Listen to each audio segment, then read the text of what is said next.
All right, well, welcome in Coach Eric Musselman. Again, exhibition Sunday at 3:00 versus East Central. They're coached by former GA here from Arkansas, Max Pendry.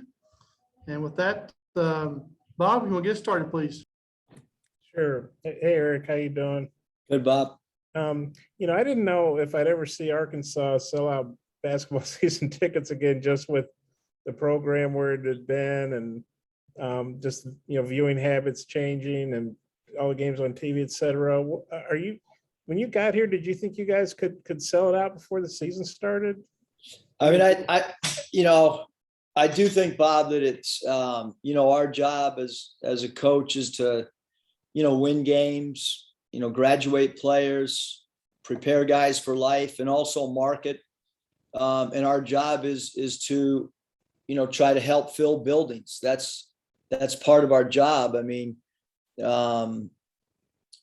marketing a program has been something that, I think I grew up watching my dad sell out Williams Arena in Minnesota, and then they had a closed circuit TV, the games in the hockey arena when men's basketball was playing. And when I was at Rapid City coaching in the old CBA, how do we shatter attendance records in the minor leagues were some of the meetings that I had with our owners. And certainly at Nevada, we got to the point where we were sold out there many nights. And so, you want to try to create a demand for your ticket.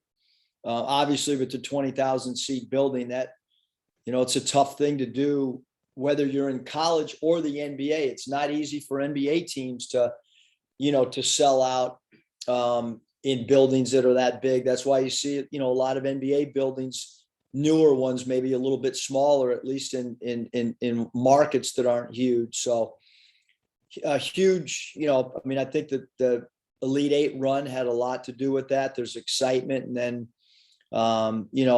hopefully the fans respect the style of play we play as well. And didn't you sell tickets for the Clippers, right? I didn't know my wife was going to put me on blast. I like to say that I was an assistant player personnel director, but yes, I did sell tickets for 3 months. And Bob, that is not an easy sell in Los Angeles at that particular time. If you look at the year that I sold tickets for them, which I think was 87, 88, they were not very good. Well, see, if you could sell tickets for the Clippers, you can sell for anybody.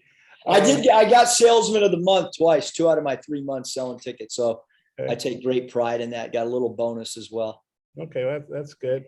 And then obviously, you talked the other day about you guys have been going at each other for so long. I know it's East Central University, it's not Kentucky or whatever, but just how do you feel about the exhibition game? What are you looking to get out of it? I mean, just, playing against somebody new is really, really needed.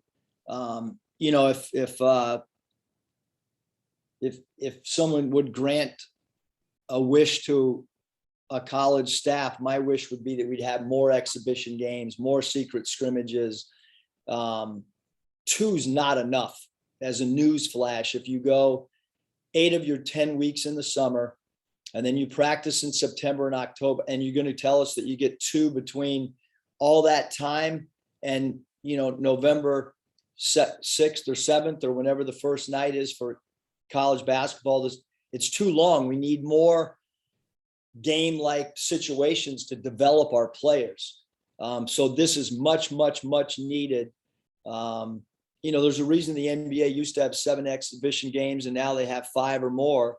It's because you need to, in order to develop your players, you've got to be in game-like situations with real refs and not behind closed doors playing against yourself every day. So much, much needed. What's your thoughts on being ranked 16th with so many new guys?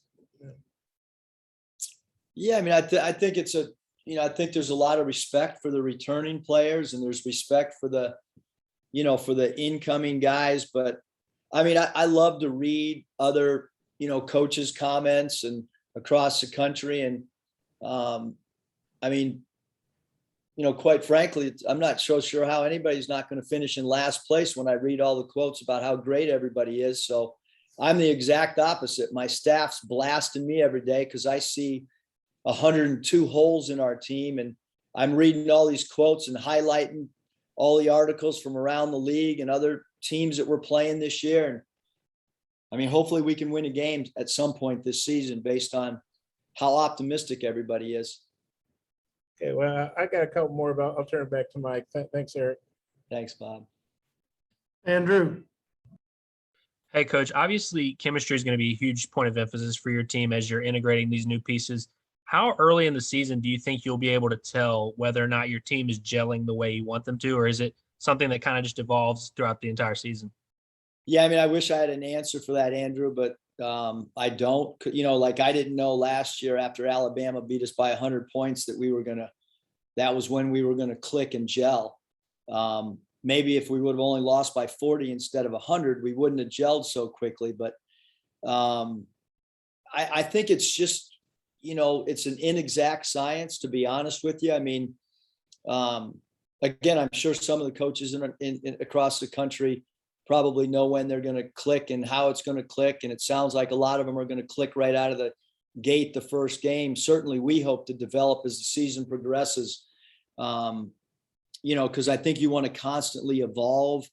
I think our chemistry, to answer your question, Andrew, is much further ahead this year than it was last year, but so is everybody else, just because we were in the COVID situation last year. So I think from understanding who we are as people and so on and so forth, but this is the truth, because I talked to my wife about it the other night. When you really start becoming a real family is when you start traveling and you're in hotels and everybody's eating together. That's when you really, really start to get a great feel for each other. And that's a lot of the bonding takes place on those road trips. Curtis. Hey, Coach, I know defense and rebounding were big keys to the team's success last year. I'm just curious, based on what you've seen so far, your thoughts on the potential of this year's team in those areas.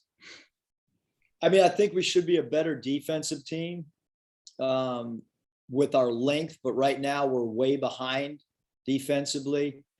We haven't bought into guarding the 3-point line like I would like. We haven't bought into guarding guys individually like we liked. Some of the new players, I actually had a conversation this morning with a DC Tony, and he said, Coach, all this off-ball defensive terminology and your expectations for us to be at the nail and at the bottom of the eye, all those things I've never done. He's used to just trying to guard his guy and not understanding that, when you're not on the ball, those 4 players have to be attached with the on-ball defender. All 5 guys are attached to a string, and how when one guy moves, the other 4 guys have to move. So I think we're behind right now, Curtis, defensively from where I would like to be in a lot of different areas. We're not a very good take a charge team. We're not a very good shot blocking team. If you don't block shots, you better take charges. Well, we haven't exhibited that in practice yet.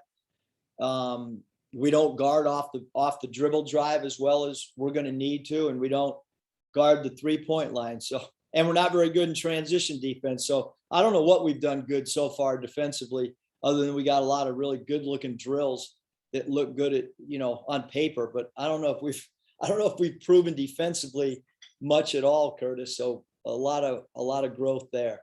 What was the other? Rebounding. Oh yeah. I think we'll be better rebounding. We are a better shooting team.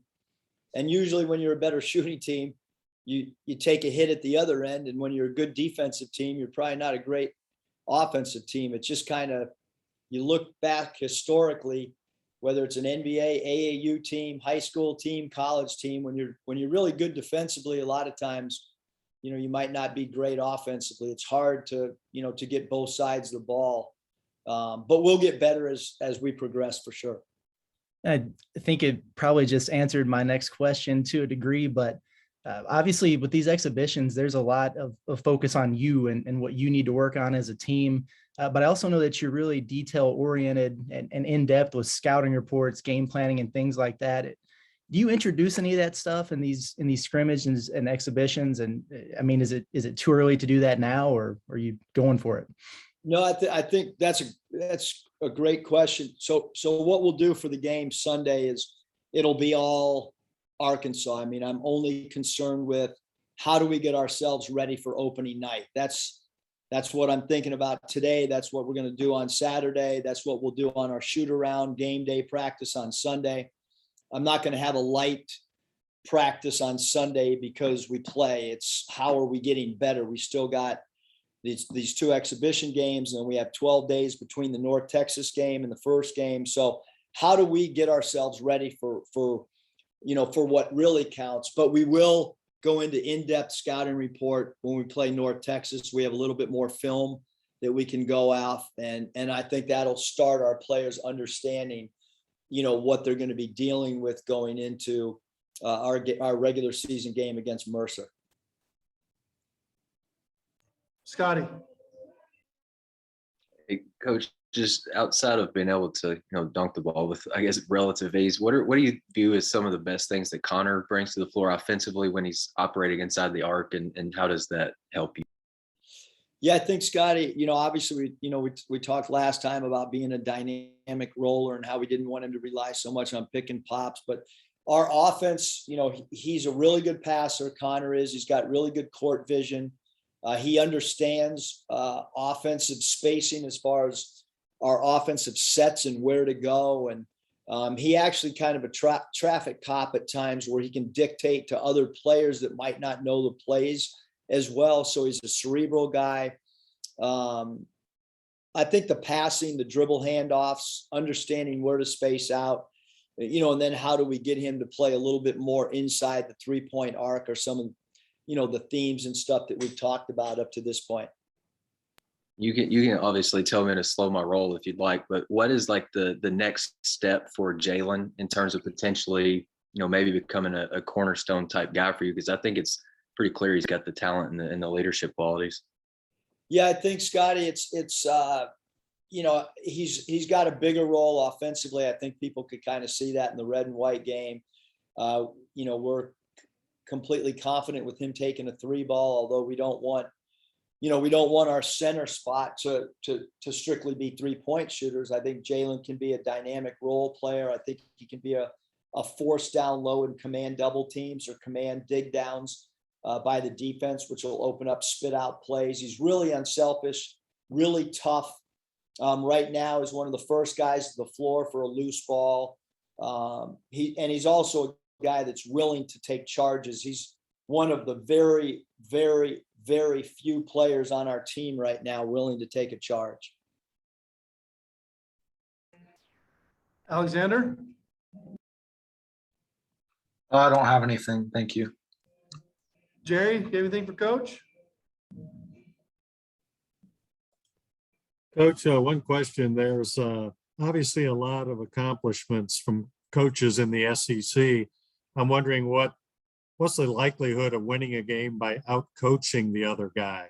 Or is it, or is it the coaching so good that that's not realistic? I hope it's realistic because we're getting paid to try to, I hope we're not just getting paid to out recruit people. But I think it's a great question, Jerry. I mean, I can tell you that in my first SEC head coaches meeting, while it was going on, I texted my wife and said, Danielle, somebody in this room is going to finish in last place, and whoever it is a really doggone good coach. So I do think that, I do think that our league right now, and I said it the other day, Jerry, because I got friends that, I got a lot of friends that I'm really close with that live in California. They don't know all the SEC football coaches. My buddies in San Diego, they know who all the SEC basketball coaches are. I don't know, how long that's been since that's been a comment that you could actually say. We all know how great the SEC football is, but I think our SEC basketball is underrated. Not just from a coaching perspective, but I think the talent, the number of players that are getting drafted, all those things. I don't think that SEC basketball takes a back seat to any sport at all, to be quite honest with you, because I love to study and watch other sports. And I mean, you just look at the accomplishments of the coaches in our league. But then having said that, I mean, you know, there's certain coaches you coach against and you feel their impact in games, and there's other ones that you know, maybe not as much. So I think that's same thing in the NBA. I mean, I could take my time in the NBA and I could just rank them 1 through 30. I could rank which guys were great and late. Like, you don't never wanted to coach against Hubie Brown in a late game situation. I told our staff in Golden State, if we're not ahead by 7 points or more in the last 2 minutes against Memphis, we're not beating Hubie Brown. I can promise you that. And if your teams didn't execute against Pat Riley, you weren't winning the game because his teams executed so well. If you're not good in after timeout plays against Jeff Van Gundy, you're going to get your butt kicked. And I mean, obviously, you know, we're competing against each other, so I'm not going to give that strong of opinion about, you know, the coaching in our league. But certainly, you know, like in anything in life, there's guys that are ahead of other guys, you know, coaching wise.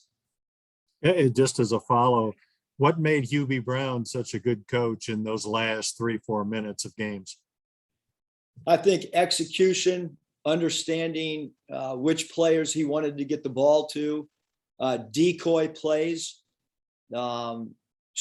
maybe some actions that you hadn't seen throughout the first 38 minutes of a game, Jerry. I would say those are some of the things. And then, you know, no different in football. I mean, the one thing you don't want to do in football is you don't want to beat yourself. And that's the same thing in basketball. You know, you don't want to beat yourself in the last 2 minutes of a close game. You know, it's easier said than done, but some people have a knack for getting teams to really execute, you know, in late game situations. Thank you. Bob, you got a follow-up? Yeah, Eric, I was wondering if you know who you're starting on Sunday. Wow. We're going to start Devo, JD, DC, Tony, Stanley, and Jalen Williams.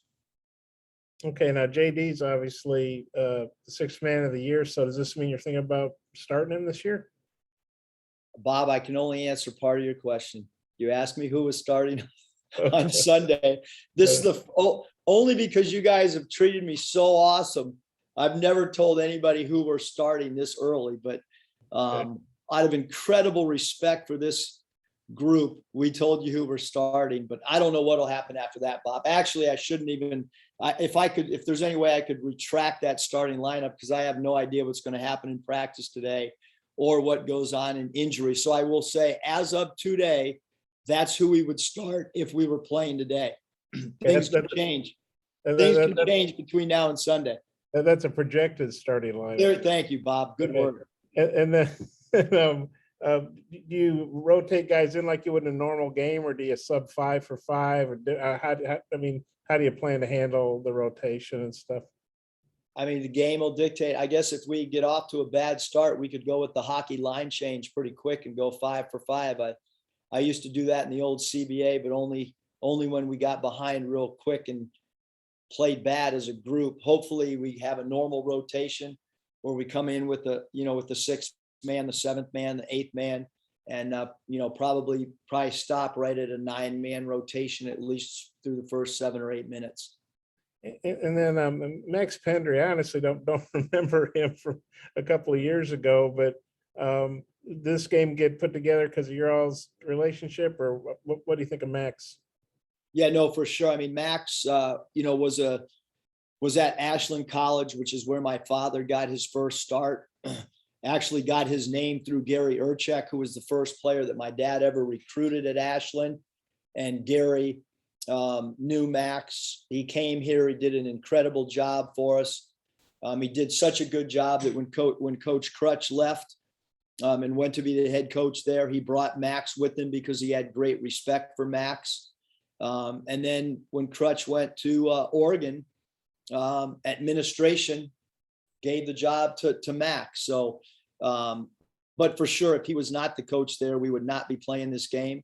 I think it's a really, really, really cool story to have a former GA 48 months later, or whatever, now as a head coach in college is really, really cool. And that's what we want. We want opportunities for all the guys that work here to be able to elevate their career and move on to bigger and better things. And certainly for Max to be a head coach is really, really special.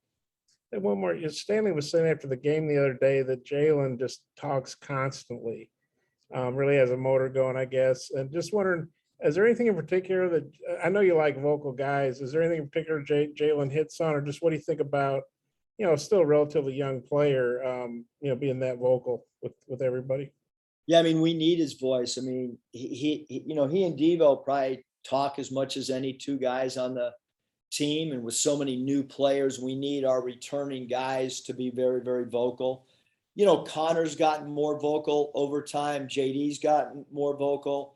Trey Wade, very, very vocal. I would say Jalen, Devo, Trey Wade are our top three talkers. And then Jackson Robinson came in as kind of a quiet, but he's turned into a guy that's really improved as a communicator as well. I guess it was actually you that said that the other day, but anyway. So you got me and Stanley confused? Well, no, I think we asked Stanley about what you said, and he said, man, Jalen's always talking. So that's what was in my head, So anyway. Okay, thanks, Eric. Thanks, Bob. Curtis, you got a follow-up?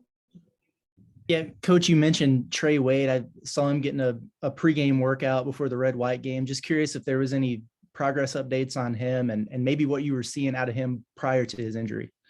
Yeah, I mean, with Trey, I think Curtis will probably see tomorrow where he'll be able to go about 30 minutes non-contact. But, we're still looking at like opening night, is what we're hoping for Trey and for Kamani. Neither one will play this weekend. Thanks. Oh, there are tickets available for the game Sunday. There's a small allotment because obviously the students are on fall break. So there are going to be tickets for sale. It's not going to be that way, obviously, for other games, but for this particular game, there will be tickets for sale with the understanding that, that there's going to be probably some extra seats in that student allotment. So we are selling tickets for this game. Are Hey, you Coach, personally selling the tickets, or What's that, Bob? are you personally selling the tickets like when you were with the Clippers? I got to go. I got to make some sales calls. Hello, this is Eric Musselman. We have 2 tickets available. Would you like to purchase? Please give me your credit card. Thank you. Thanks, Coach. Appreciate it. See you guys.